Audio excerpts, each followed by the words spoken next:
आदि कवि। मैं वाल्मीकि की बात बता रहा हूं, उनके पूर्व जन्म की कहानी। वाल्मीकि कौन है? ब्रह्मा। और ब्रह्मा को क्या आया आदेश? तप। तप, और तप माने सत्य है। सत्य। तपबल कीन शंभु संहारा, तपबल रचे विधि संसारा। तेने हृदय आदि कवये मुह्यंत यत सूर्य।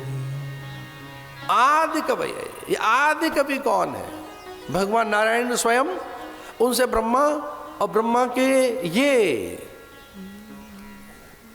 वाल्मीकि। वैसे उनकी अनेक कथाएं हैं, कुछ क्षेपक भी है, लेकिन विश्वास कीजिए हम बड़ी प्रामाणिक बात कह रहे हैं। जो वाल्मीकि हैं ब्रह्मा के अवतार। इसे पंचम वेद कहा गया, जो ये वाल्मीकि रामायण है। और इसमें इस प्रथम श्लोक पे दृष्टि डालें, तपस्वाध्याय निरतम तपस्वांग वेदाम वरम। नारद से पूछने लगे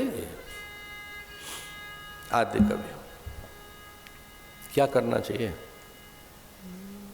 एक मेरा अनुरोध है आपसे, जब कभी एकांत में गुरु मिल जाएं तो उनसे को महाराज सही क्या करें, अच्छा क्या करें, कुछ अच्छी बात बता दो, कोई अनोखी, अद्भुत, उदात्त, उत्कृष्ट, श्रेष्ठ, महनीय, कल्याणकारी, पारमार्थिक ऐसी कोई बात बताओ जो किसी को न बताई हो, और बताई हो तो हमें भी बता दो। कोई अच्छी सी बात है बताओ। तब नारद जी पहुंच गए। और ये मेरी दृढ़ मान्यता है, आपके जीवन में संत आ गया है, सच मानिए बसंत आ जाएगा। संत माने बसंत। ढेर गाथाएं, महागाथाएं, उपनिषदों में सीधा वाक्य लिखा है कि भगवत प्रेरणा से ही संत जीवन में आता है। आपके उद्यम से नहीं आएगा, आपके पुण्य से नहीं आएगा, आपके साधन से नहीं आएगा। अगर कोई आप्त काम, पूर्ण काम, निष्काम, अलोभ चित्त का स्वामी, ये होते थोड़े तपस्वी ऐसे ही हैं, फक्कड़ होते हैं ना ये भाई, इनका सेवन करना भी तो बड़ा कठिन है। ये जितना सरल होता है इसका सेवन करना उतना ही कठिन है। कई बार औषधियाँ ऐसी होती हैं सीधे सीधे सेवन करो तो नहीं समझ में आती। तो संत पहुंच गए वाल्मीकि के आश्रम में, प्रसन्न हुए। नारद अपनी इच्छा से तो कुछ करते नहीं, नारद तो भगवत संकल्प है। 24 अवतारों में एक स्वयं नारद है, नाद अवतार, संकल्प अवतार है। अच्छा एक बात याद रखना, जानते हो नारद कौन है? भगवान का मन। ये आपको पहली बार पता लगा होगा। ये लिखिए कहीं डायरी में कि भगवान के मन का क्या है। कुछ लोग अपनी मन की बात कर रहे हैं, हमारा शासक आजकल मन की बात करता है। बड़ा अच्छा आदमी, भला आदमी, आदरणीय पुरुष है, पहली बार आया कोई मन की बात कर रहा है। बड़ा आदर है हमारे मन में उनके लिए। मन की बात करते हैं, कभी कभी लगता है पूरे भारत की बात करते हैं।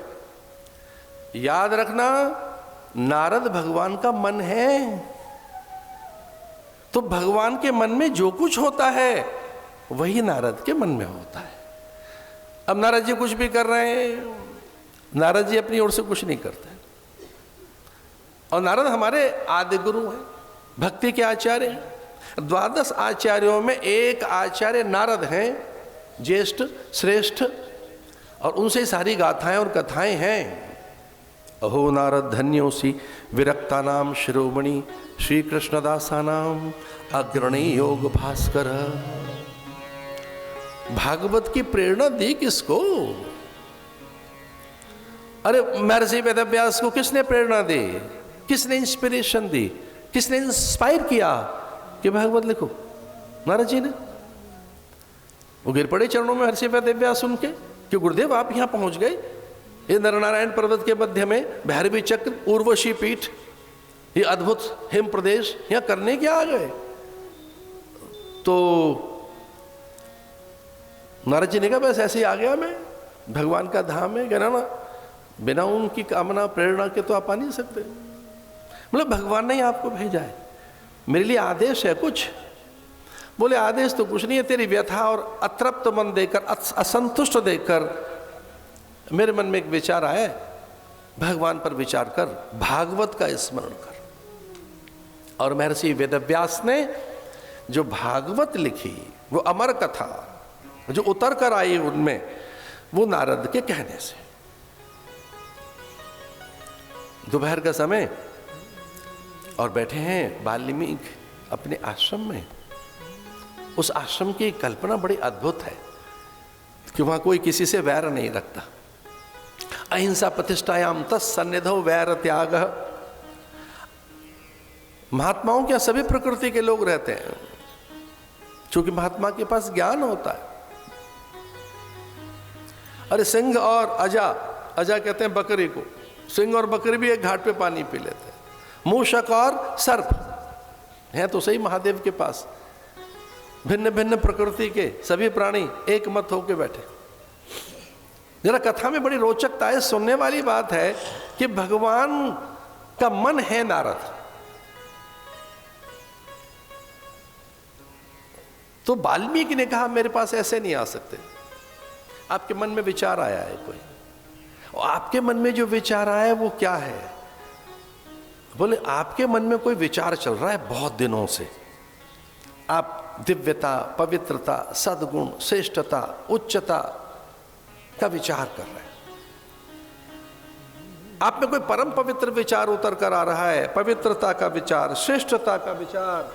वो कोई जो धर्म का विचार आ रहा है वो कोई और नहीं, रामो विग्रहवान धर्म, राम साक्षात धर्म के विग्रह हैं।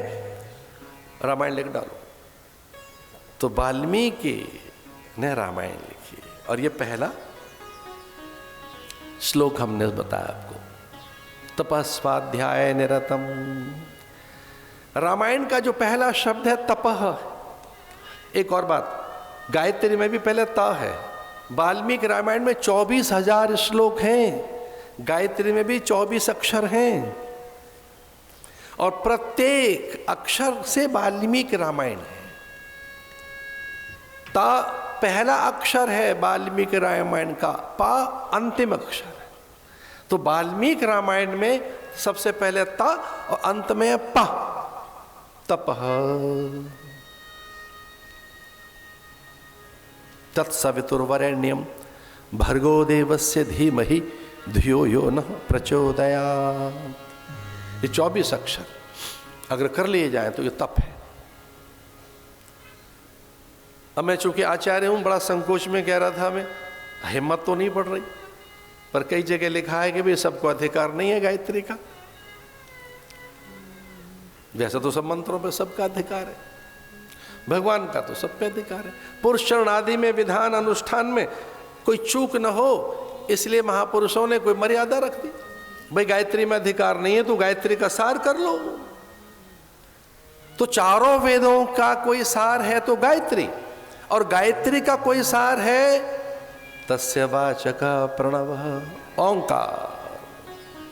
ये ओम जो है ये चारों वेदों का सार है, ये गायत्री का भी सार है ओम। ओम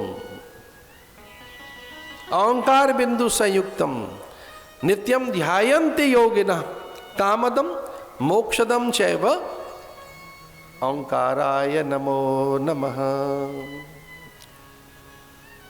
आपने अपने काम की बात सुन ली ना, कामदम मोक्षदम चैव। कामदम अरे काम भी दे देगा भाई, काम माने संसार, काम माने अलौकिक वस्तुएं भी, कामदम मोक्षदम चैव।